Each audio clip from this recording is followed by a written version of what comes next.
Welcome to this week's market review, June 12th, 2022. We start these at 8:30 p.m. Eastern Time, Wall Street time.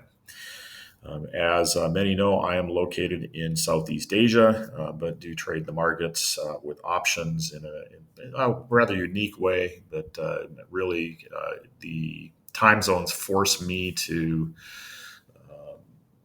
really only swing trade. I'm not able to day trade the options markets, but although I do day trade foreign currencies as well as futures, CFDs, during my daytime. I'm a professional trader, and at first, and second, I'm an educator. Okay, I like to pass on as much as I can, pay it forward. The material that I produce, for the most part, is free. However, there are sections that are fee paid, and my theory is that you get what you pay for. I'm not getting rich doing this. I'm doing very, very well trading. I banked a lot of money in May and in April and March, and really the fees that I charge for the premium content really is just kind of it's just a little extra, and that allows you to value what is being produced. Anyway, disclaimer: I am Green Gears Trading. I've got a couple of affiliates already. There are people out promoting this. And we are not. And they also, by the way, will probably come in here from time to time to add content. We are not an investment advisory service. We're not registered investment advisors or broker dealers, and do not purport to sell or tell or suggest which securities customers should buy or sell for themselves.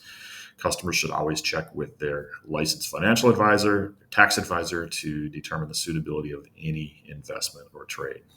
Do not assume that the methods, techniques, or indicators presented in these live streams will be profitable or that they'll not result in losses.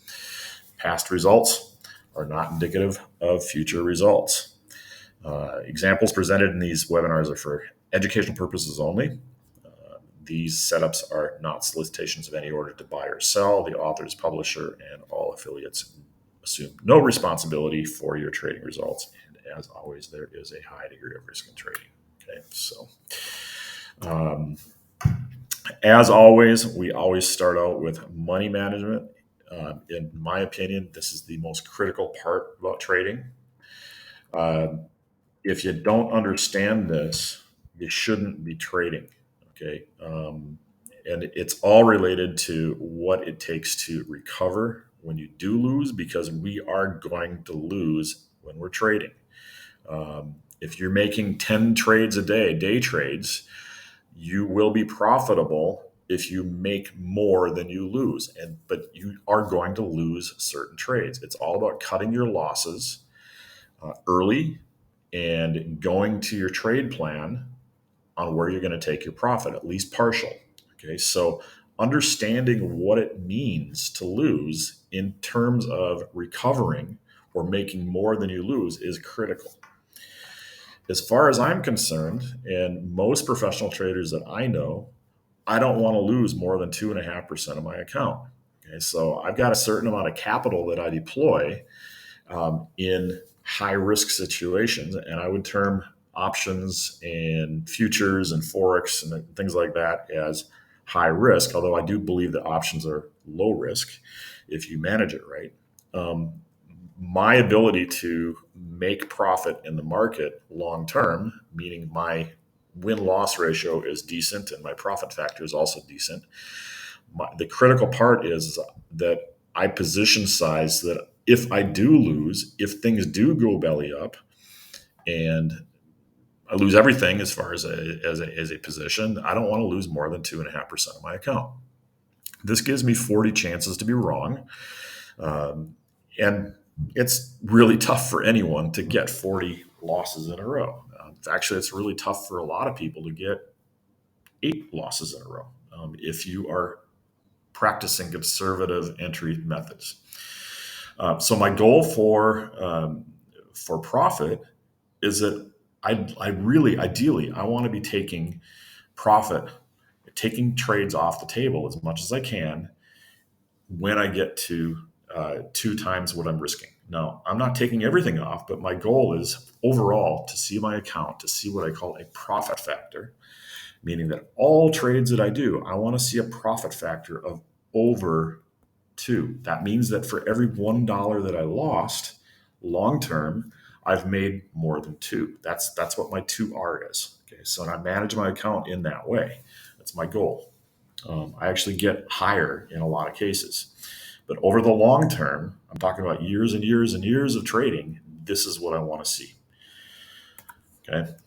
So, um, as we all know, successful traders lose money every week, but they do make more than they lose. Okay. And we've had a lot of comments in Green Goose Trader in the early days saying, hey, you know what? It's great talking about losses, but my whole goal is to make more than I lose. And as a professional trader, I make my income from this. What matters is that I have more at the end of the week or more at the end of the day than I started out with. But there are going to be losses in there. But we are going to make losses. Usually, people lose money in the market because they don't have a plan. Okay, I know a lot of day traders. They do have a plan in their head that's not actually written, but they are following rules they've laid out for themselves. But you got to have rules and a plan. The best way to obey rules is to write them down. Okay, and if you don't write them down, a lot of people who don't have anything written down, at least the amateurs or the newbies out there, they let their losers run and they cut their winners short. I personally have done that in the past. It's been a long time since I do that, but it happens. Okay, and then what happens is a lot of times they go all in desperation. Okay, so Green Goose Trader and OP for that matter, I still encourage people to be part of OP. It's a great organization. I'm always going to trade to a plan. Okay, and because I'm a swing trader and I'm going to be in longer term trades than a lot of people that are out there doing day trades, my plan is written and it's posted on my wall so I can see it and remember it. Because when I'm getting up in the middle of the night to look at my portfolio before the U.S. market close, which is, by the way, at 4 a.m. my time, I need to remember why I'm in a trade. So it's there. It's there for me. But it's a good habit to have also if you're at a job. And just to be able to pull up and saying, what am I doing here? Just to remind yourself. I'm never going to lose more than 2.5% of my account. Okay, and I'm calling it here a paper trading account because I'm using a base account basis for this blog, considering 10 grand. Now, obviously, I've got a lot more in my account, but my capital probably is out of reach of a lot of people. So I'm just going to use a 10K just as a measurement, okay, and use that as a consideration for this particular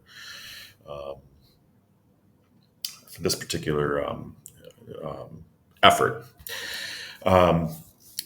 I'm usually going to be striving to make a 2-to-1 risk to reward. Okay, so that means that I'm going to be position sizing based on a probability of being able to reach a double versus my risk. Okay, so if I'm throwing $500 into a position, I'm going to take my loss at 20 or 250, but I'm also going to try to start exiting my trade at least partially if I reach a $500 profit, which is a double. Okay, so and there are going to be times where I do all-in trades, as a lot of people know. An all-in trade for me means that I am putting a $250 position size on a $10,000 account, which is 2.5%. Okay, so really all-ins are this. It's $250. It's 2.5% of a $10,000 account. I will take a position that I'm all in on all the way to 100% loss, as long as the technicals correspond to my trade plan. However, if my position size is higher, I am going to stop myself out. If I'm at a $500 position size, I'm going to stop myself out at a 50% loss, because I don't want to lose more than $250. If I go in higher, I'm going to stop myself out there. Now, I'm not doing this usually in my swing trades unless I'm doing some kind of special volatility play. But If I were in a $2,500 position size, I would be stopping myself out at 10% loss. And now, with a swing trade, a longer term trade, it is more likely that that is going to happen. So that's why I very, very, very rarely go into large position size like that where I need to stop myself out with such a small loss. Is in terms of percent. Okay, stops in most cases are going to be based on the technical violation of my trade plan. Okay, so, and I'm always going to be taking partial profit on 2 times what my risk is. I'm always going to be taking partial profit when I have a $500 profit on the table. Even if I'm in a $1,000 position size, I am going to take partial profit at $500 profit. Okay, and then I'll let the rest run according to the trade plan until there's any kind of technical violation or a exit signal. Okay, day traders are different. I know we got a few of those on here, but I in the future I may expand a little bit to talk a little bit more about day trading with futures as well as forex, but that is not here nor there right now today. Okay, so let me give you my take on the market. Okay, and then we'll go into the chart. This market sucks. Okay, I don't care if you're a bull or whatever. If you're a bull and you prefer to trade lower volatility environments, this market really sucks. Okay, I've seen the things out there on Twitter and stock twits saying, "Oh, where the bottom is in, the bottom is in." Okay, this type of market is really only going to appear in your career maybe 2 to 3 times. I haven't seen this in a long time. Learn from it. Okay, if you're having a hard time trading it, um, sit back and learn from it. Go to paper trading for a while. It's okay. Cash is in a position. Okay. Now, bear markets are always going to reach a bottom eventually. Okay, and then there's also vice versa on bull markets. They always reach a top. Okay, but we need to be trading with the trend and don't call bottoms or tops. I can tell you right now, it's a rare case that I'm going into a bullish position on my swings. Very, very rare. In fact, most of you know that I don't even do bear or bull with earnings. I'm generally going and I'm trading volatility. And I'm looking for volatility crush. The other part is if you thought last week was volatile, wait till this week, because it's going to be even more complex and harder to trade with the FOMC on Wednesday coming up. And this is a really tough market for swings, unless you have some kind of known event that is going to have a predictable impact on implied volatility. And as a lot of you know, that's really my preferred way to trade, especially during earnings season. Okay, so we've been through this. We're going to be looking at the market really good, really well, in depth here for the next few minutes. I'm really very interested in looking at what my market prognosis is. My market prognosis right now is down. My market prognosis is choppy. And that makes it very difficult for me to go into anything longer than even a week long. I definitely see a trend down. I really only want to be looking at downward, but the environment has to be right. There is a high risk of it going sideways, but when there's a high risk of going sideways in this environment, also there's a really, really high risk that it breaks out one way or the other, and very, very unpredictable. I don't know where it's going to go. I do think it's going to go down, but you know what? If I knew 100% where it was going to go, I'd be a rich man. Critical is knowing where we're wrong. And that's my problem right now is like I'm having a hard time looking at this market and saying, where am I going to be wrong? Okay. What's my target? What's the time to reach the target? As you saw maybe in my latest blog posts. And then we're going to take a look at this and look at the option strategies based on 1 through 4 that do 2 things: get us to our target as quickly as possible, but also limit our risk as much as possible. And there's a lot of risk in this market. Okay, and then we write this trade plan. Okay, so let's look at the market very quickly. Okay, so what is this? This is the S&P. Let me just go actually to a list, and I'm going to go with SPY. And I'm going to actually get rid of my indicators real quick. And I'm going to get rid of my drawings as well.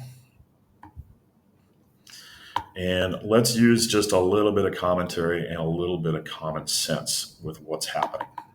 Okay. So let's look at the weekly. I'm going to look at the weekly just to kind of get an understanding of where we have been. Okay. So we had an incredible run up, right?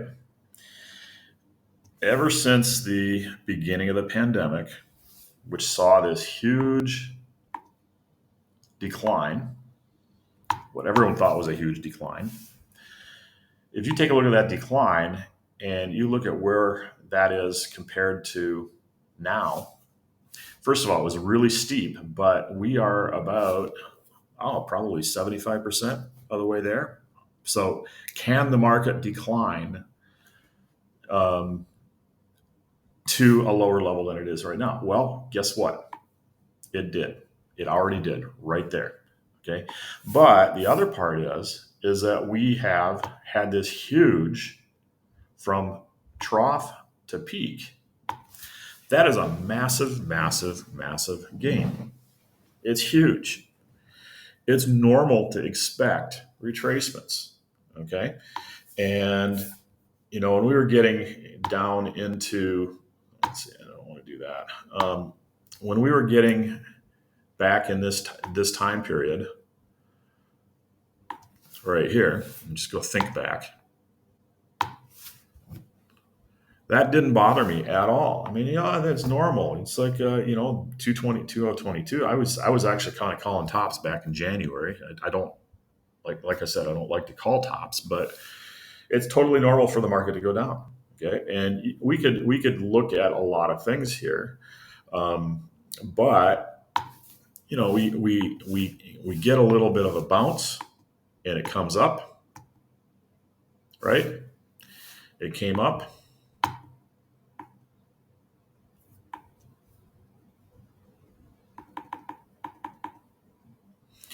And it started showing signs of reversal again.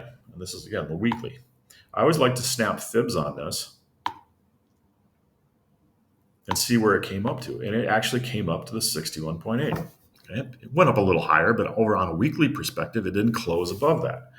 When it does that, I expect what I normally put out there as a theory, and it doesn't work all the time, but I do put a theory out there that states a 61.8% retracement means that we can expect a 100% extension. Okay? Now, what does that mean? There's a tool that we can use in TradingView. It's called trend-based fib extension. Okay, and what that statement means is that we can expect a 100% extension. That's this distance right here. That's this distance. That's 100%. From that 61.8. You can see right there. Okay. That's the target at that point if we confirm some kind of reversal. Now, you have a pretty good reversal candle there from a weekly perspective, but there is not a confirmation as far as I'm concerned. And this is, again, if we're trading weekly. It's just kind of looking at the overall perspective. So what happens is the market goes down, right?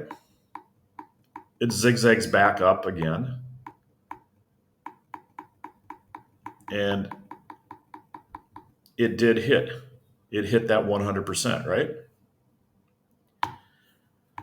And now we're coming down again.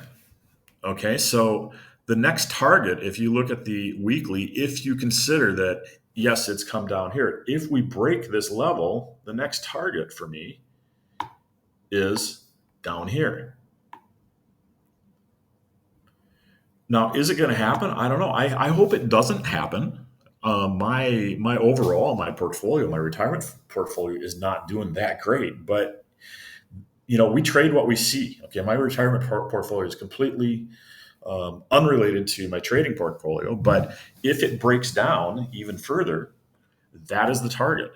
Okay. If it extends 100% and it breaks through that, generally it's going to go to the next level, which is going to be 161.8. We can also look at it from another perspective, is that we got yet another zigzag from this pivot high to this pivot low.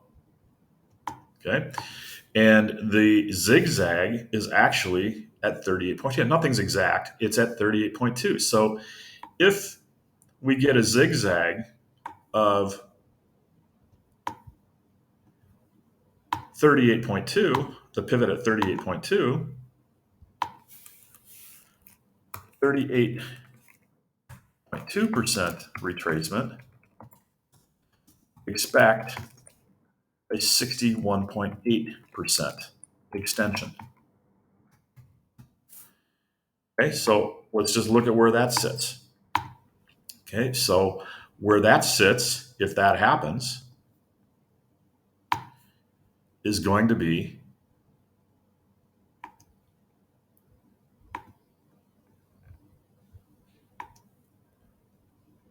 in this area. Okay, or you can actually go up to the pivot high. You can do that. It's going to be down. Okay, no matter what, if it happens, we can see it potentially going. Okay, so so the second area would be this area right here. When, I have no clue, but if it does break down, that's what I would expect. Okay, so we got these two boxes that are kind of areas of potential. It's not comfortable. It's not comfortable at all. Now let's just go to the daily. Okay, so the first thing that I see on this is that, okay, so if we go back into this time frame, let's just go back into this area. Okay, I saw this time right here is I was bearish.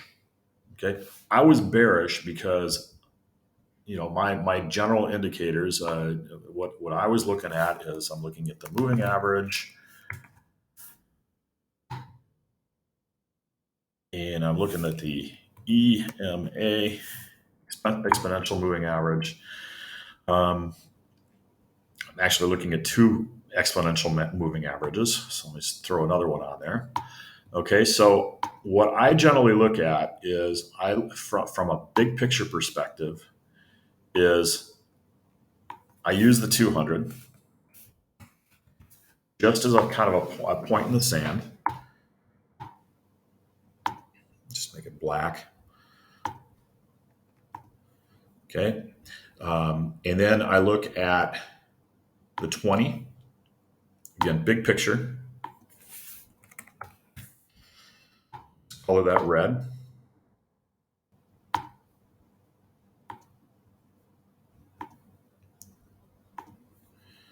And then I look at the 50. Okay, now I know that there's a lot of people out there that use the 13 and the 48 and stuff, and I will admit I do use those. I've used them for a long time, actually, even before I found out about them actually I found about the 48 from Greg, but the 50 SMA is actually almost exactly the same as the 48 EMA. Anyway, color that blue and input, and just use that as the big picture. Okay.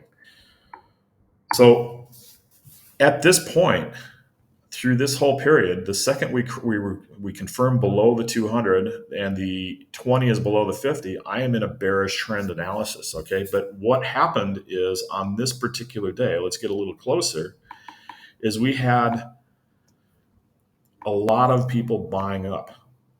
Okay, so the 20th, I believe, was a Friday, right? So at this point, when I saw this candle, I was potentially not bearish anymore. Okay. I also saw that if we reversed and started going back up, this counted as what I would call a double bottom. Okay, so we're talking about the double bottom or concept, where if you really kind of bounce, then at that point, what I'm looking for is okay, I'm potentially not bearish anymore. And if you break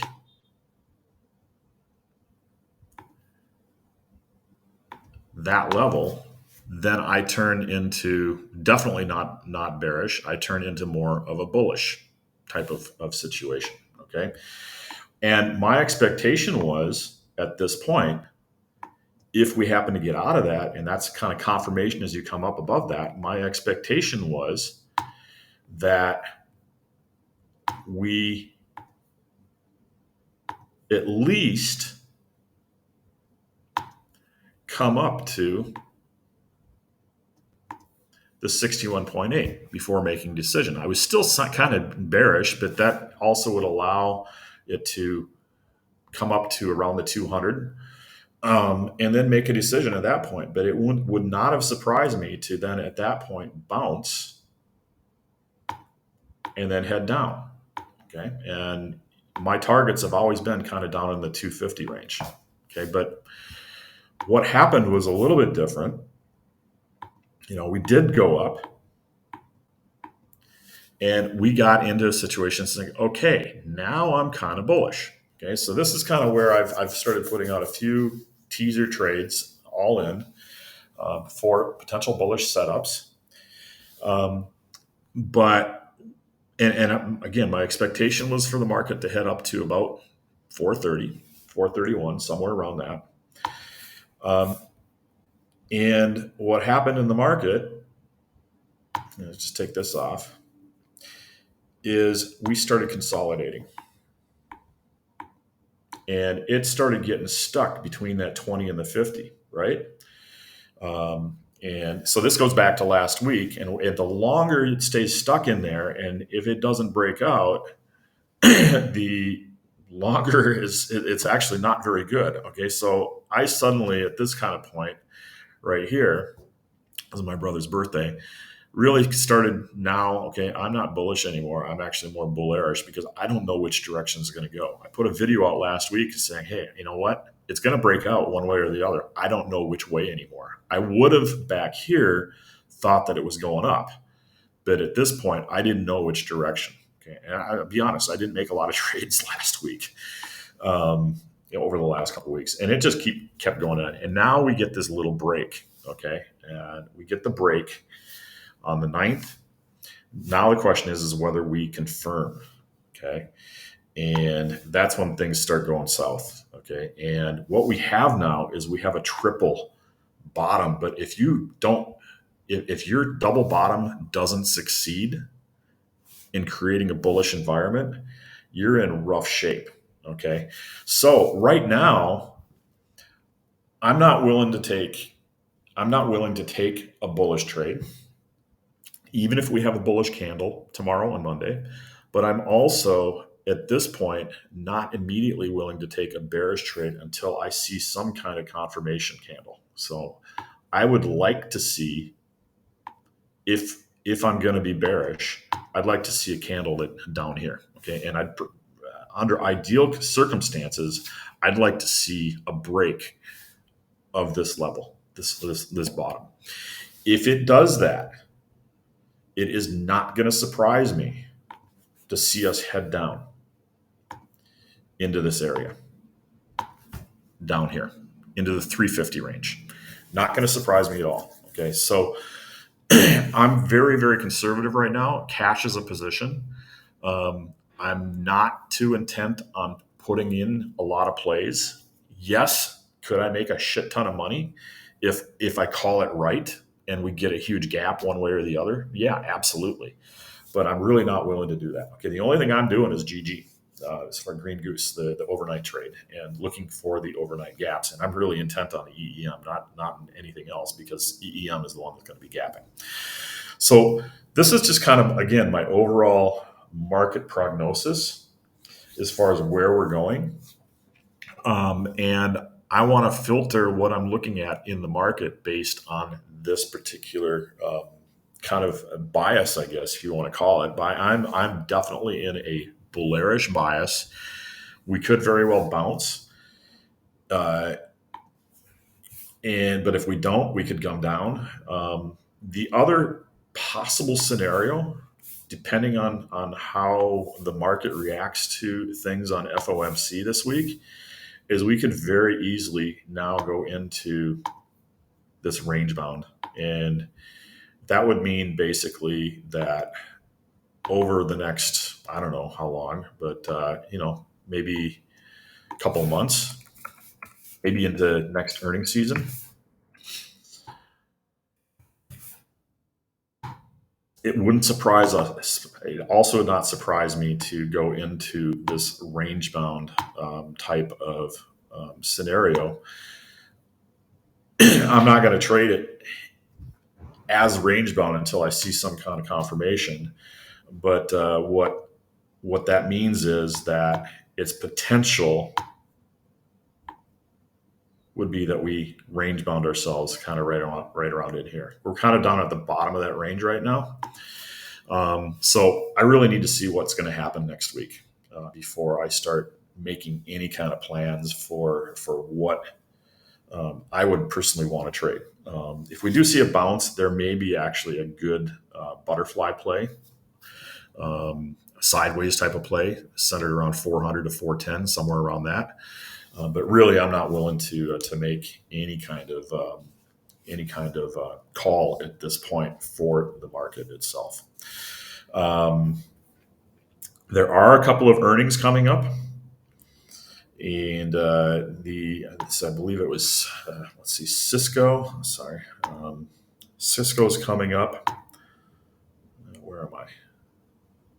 Oh, there we go. Okay, Cisco is coming up.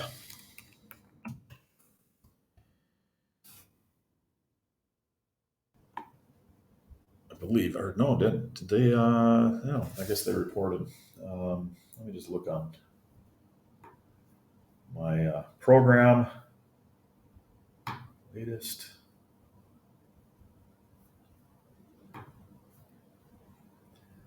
Sorry. Oh, I'm sorry. Oracle CL. Oracle's coming up, and this chart looks just like the S&P in a lot of ways. We're down at resistance down here, but we have earnings coming up right here. Um, Over the last four earnings iron condors have worked 2 out of 4 times. Therefore, I am not willing to go forward on this unless we look at it and say, okay, what about over the last 8 earnings and getting a 75%? For this to correspond um, to my criteria for doing an earnings iron condor, it must have a 75% success rate on the earnings iron condor. Okay, because we're going to get our losers, we're going to get our winners, but overall, if you focus on the 75% or greater, the general numbers are going to be 75% win loss ratio. Sometimes a little bit under, but I'm okay with 65% and above for a win loss ratio perspective. So Oracle's not is kind of a no go for me unless we do additional work on looking at the last 8 earnings. But with the market environment right now, I think it's just better to kind of sit on our hands and wait. Just wait for it. Wait for whatever else is going to come up. The other name that's reporting is ADBE. They also ADBB. Sorry, this is actually kind of an intriguing bearish opportunity for me. We got earnings coming up right here, and it reports after market close. So that's on. Let's see. Later on this coming week. This is actually more of a bearish opportunity if we see that SPY starts heading down, um, you can take a look at the futures and everything like that. There may be an opportunity for a bearish play on this and take advantage of the implied volatility, with the first target being down at this pivot low. Okay, so um, if we take a look at the longer term chart, we're definitely in bearish. We came up, from that pivot low perspective, the most recent pivot low from a fib perspective, 61.8. Therefore, you would expect at one point, if this and it's kind of confirmed out already, you would definitely expect a move target on 100% extension from either here or here. And we'll just take the lower amount. So you would expect actually right around 340 bucks, okay, as a target. So this is actually a potential. So I'm actually going to do a trade plan on this one. But it's going to have to be a really fast trade, just a couple of days, and I would be looking at probably a 30 to 35 delta on the actual option. But in order for me to do that, I would need to see SPY keep having weakness. Okay, and if ADBE kind of follows suit, or it has less weakness than SPY, then there could be an opportunity for taking this down into at least the 370 range. And right now we're up at 393. Okay. So as far as an option goes, what would I choose? Let's see. I know there's been some talk about this. There's another site option. The vendor of this two toms is his exclusive developer options analysis. And there's a little fluke going on, but that's going to get fixed really soon, because he's been, unfortunately, the structure's such that he's been able to offer this out on the private market, but it's interfering with Tom's option tools, and he developed it exclusively for him. So that's going to go away. The reason I promote this is because I use it. Anyway, if you take a look at ADBE, what I really want to look at is I want to look at the volatility of its options. I would be looking at an expiry of this next week for a directional volatility based type of play. And if I just look at where the what do you call them? The at the money puts. I got to do this.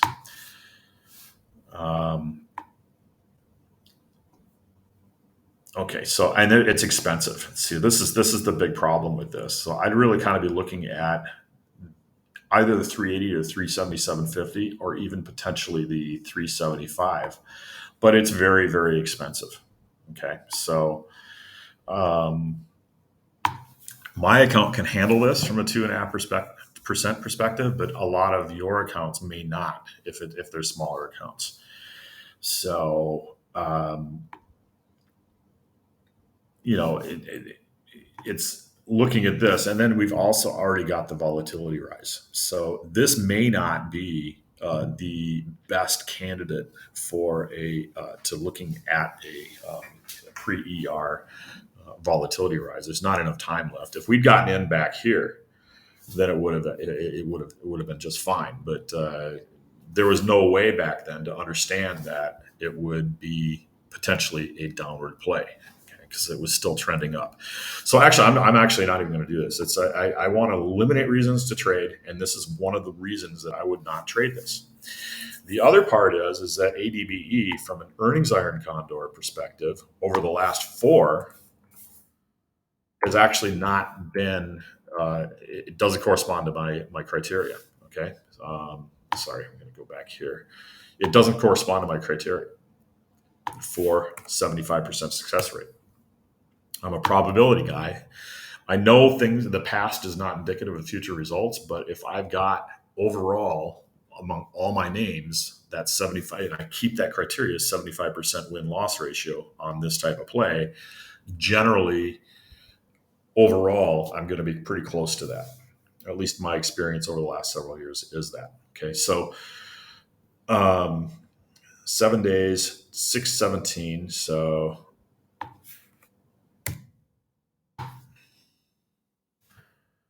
you're looking at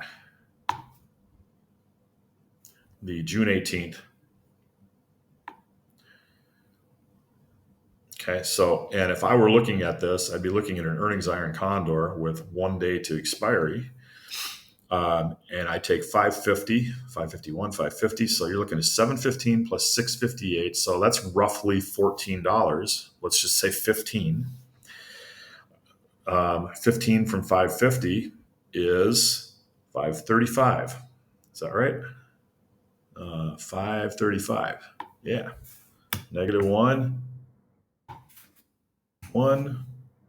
And I'm going to go up 15 from 550, and it's going to be 565.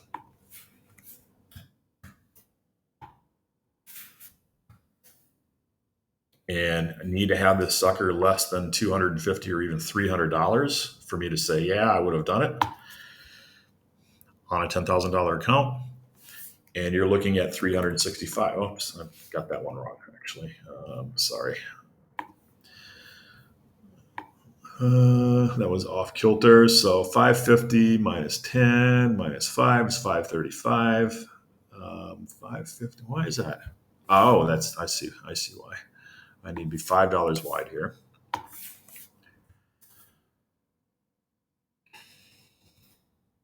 Okay. So that sets up this iron condor at 326 risk. It's a little too much risk for me in my obviously from a percentage perspective, it's a little bit too much.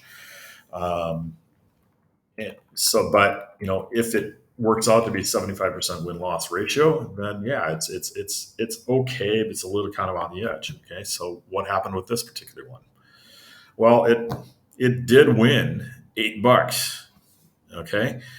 Um, and during the day, if it had come down even more, you could have gotten out of this thing for almost all the profit. But this is even though it's a win, I mean, we're talking about this is going to be in the statistics of the last four. You're going to have one extremely small win. And so your other win is somewhere. It's going to, I don't know if it's good, but you're going to have two losses also. So for me, ADB is a no-go for this coming week. The other one, Oracle, just to demonstrate the Oracle, ORCL.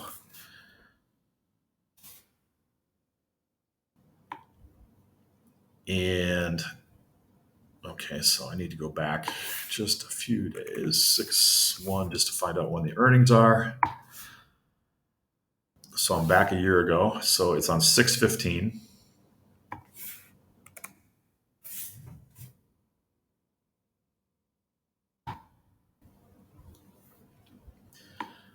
Okay, and your earnings iron condor on this one would be focused on the 8150. So 175 plus 187, you're talking about a little over $3.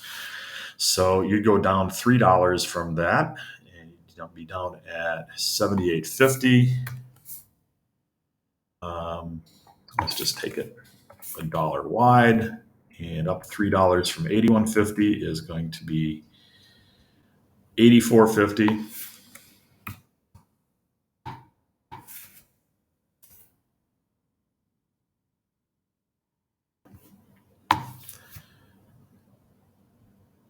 $31 on 69, 44%. Not quite. Well, it's always fun to do math on the fly. A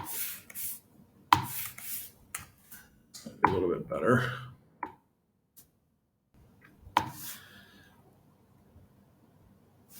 Okay, 47 on 53. That's a really high profit potential. With your deltas down, and your negative delta is maybe a little high on the call side. So I actually probably would bring that up a little bit. Um,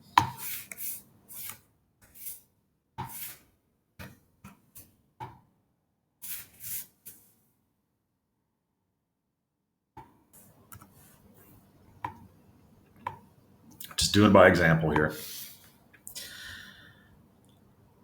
So 38 on 62. Um, that's decent. We're a little bit better on this one. So the question is it successful? And it was not. This is a loser. Okay, so again, Oracle is also a name that comes up on my list for earnings this next week. It's kind of the last straw of earnings. And it has been successful in the past, but over the last four earnings, two have been losers and two have been winners. So it does not correspond to my criteria. I will not be putting this out this week.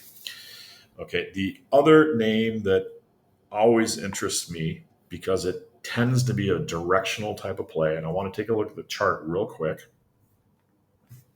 Sorry, let me see if there's.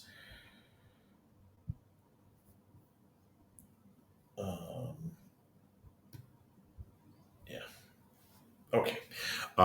The directional play that I always like to look at potentially is Micron. They tend to report a little bit late. So let's just see where they're at right now. Okay, they're reporting in 20 days. So that can be a potential directional play depending on what the market does. So again, this is broken down. Okay, so this is definitely broken down. Let's see what the market does tomorrow, but this is potentially a very, very interesting play on a bearish perspective. We got earnings coming out here. And the question is what is it going to do? Okay, so we're definitely in a bearish trend. We just broke resistance. Look at that. Look at that. Look at that resistance. I'm sorry, the support. Look at that support break. Okay, but now what's going to happen? What's the market going to do? And where could it go? Where could we place a target? Not only did the support break there, and we were talking about that is a major, major support break. Okay, so and there's a lot of free space between here and here, where it broke out from resistance. Okay, so that right there for me, this area becomes a target. Okay. But I need to have certain criteria. And when I talk about target, I'm talking about it's really going to be kind of more in this area. So it'll be that area. But on the way there, there could be a lot of profit, but something needs to happen. Okay. So what I'd be, and we had a double top. I mean, this really looks weak. It looks really, really, really weak. I take a look at other targets. I can look at pivot high, pivot low.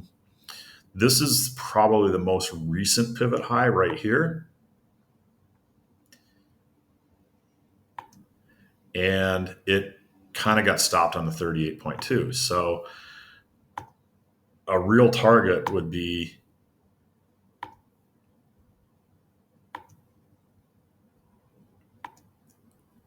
in this area. So it's getting there. Okay. But so I'd have to see it. I'd have to see something happen here first before I would say, yeah.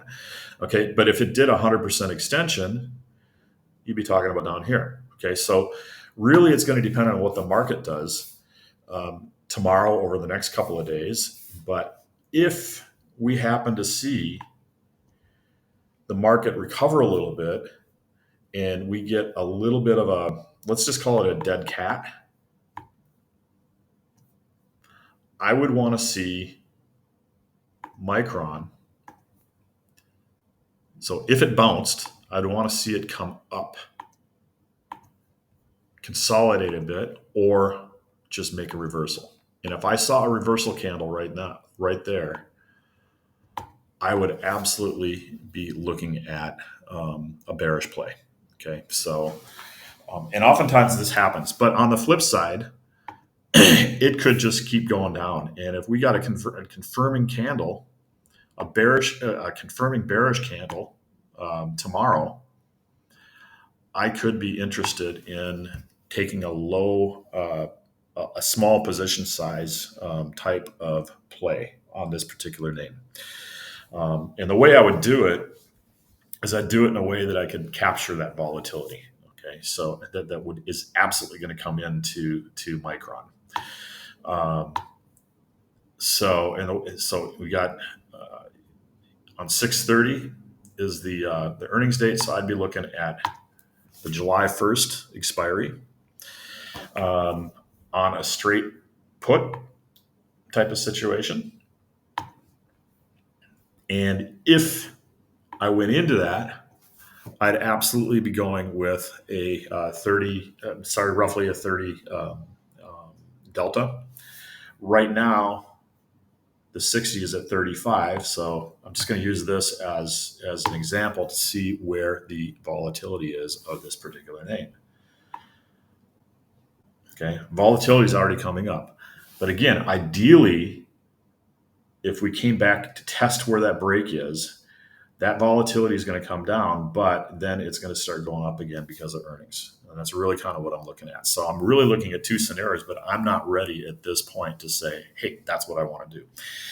If it does become a play, what I'm going to do is I'm going to send an alert out to the premium subscribers of Green Goose Trading, and I'm going to tell them exactly what I'm doing. I'm going to give screenshots and so on and so forth, and then that's what I'm doing. You guys can do whatever you want.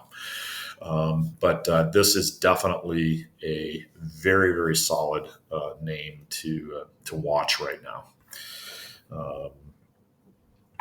And it's really going to depend on what the market does tomorrow. Again, I'm very, very much bullish. I don't know what's going to happen. I need to wait until tomorrow. Okay. So in the end, this particular session is really about these case studies. My case study for the week is cash from a swing trading perspective. I just am not comfortable getting into plays that are longer than maybe a day. I mean, this is a day trader's environment. It's a dream. The volatility is great. It's fun, but it's really not conducive to longer term swing trades. So just stay out. We don't have to trade. We don't have a gun to our head that tells us we have to trade. It's all about cash for me. Cash is cash. I want to preserve it as much as I can. I'm going to watch, and when I have the right opportunity, I'm going to pounce. But until I see the right opportunity that allows me to eliminate all reasons to not enter, then I'm not going to enter a trade. I'm just going to keep focusing in on my day trading stuff, on the forex, and also the S&P, the ES. Okay, so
with comments. Cheers, everyone.